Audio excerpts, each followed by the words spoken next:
आपण सगळे म्हणून एकटीने भगवंताला प्रणाम करू। भगवान बाबा हनुमान जी को प्रणाम।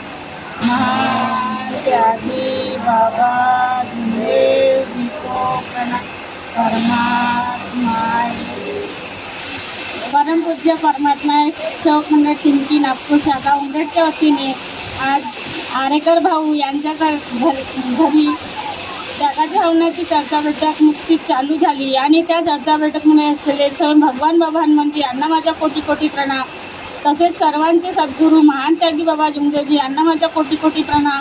तसेच सर्वांची लाडकी वाराणसी आई आपली यांना माझा कोटी कोटी प्रणाम।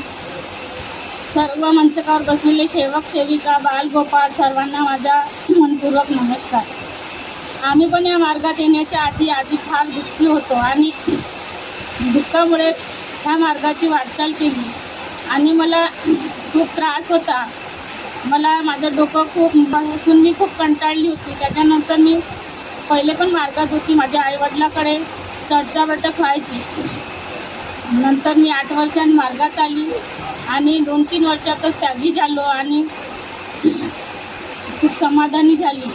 आई पण आपली वाराणसी आई बाबांना साथ दिलं। त्यांनी मानवधर्माचा प्रचार व प्रसार बाबांनी आई त्यांच्यासोबत राहून सोबतीला राहून त्यांनी बाबाला खूप साथ दिला आणि बाबा प्रचार व प्रसार करू लागले। आई स्वावलंबी होत्या, प्रेमळ होत्या। त्या बाबाजवळ सेवकीनी यायला लाजायच्या, काही कमी जास्त बोलायला, कोणती अडचण सांगायला आईजवळ सांगायच्या। आई त्यांच्या अडचणी दूर करायच्या। त्यांना अशिक्षित सेवकीनी होत्या, त्यांना शिक्षित बनवायच्या आणि त्यांना प्रेमळ स्वभावाने समजून सांगायच्या। तसेच आपल्याला गरज आहे चर्चा बैठकीची, कुठं हवं नसलं तिथं जाण्याची।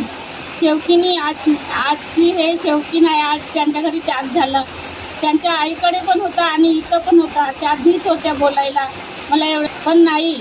आपण चर्चा बैठकीत जात असलो किंवा हवनात जात असलो, कुठं कार्यक्रमात जात असलो तर आपली हिंमत वाढते। खरंच यायला पाहिजे सेवकीनी चर्चा बैठकीत, कुठेही कार्यक्रम असलो तिथं जायला पाहिजे। नाही बोलवलं समोर बोलायला पण आपण ऐकलं तर आपल्याला थोडंसं चांगलं वाटते आणि अनुभव मिळते।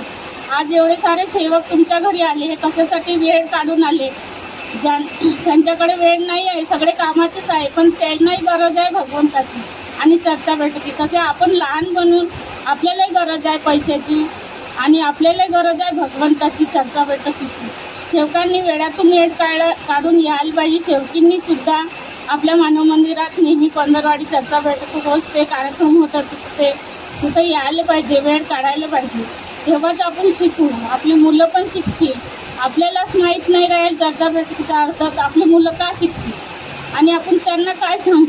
अभ्यास करा, भगवंताला समोर ठेवून अभ्यास करा। भरपूर योग मागा, पेपरला जायचं असलं भगवंताला योग मागा। माझी मुलं लहान होते, मी तेव्हा त्यांना तेच सांगत होते, अभ्यास तर तुम्ही करतात पण भगवंताला एक वेळ जायच्या वेळेस योग मागा, नाही तर प्रणामसुद्धा करा। माझी मुलगी 17वीपर्यंत शिकली, मी तिला सांगत होती। माझी मुलगी आता पण ऐकते, ती मार्गातच आहे। एवढे बोलून सर्व सुख समाधानी, एवढे बोलून मी माझे दोन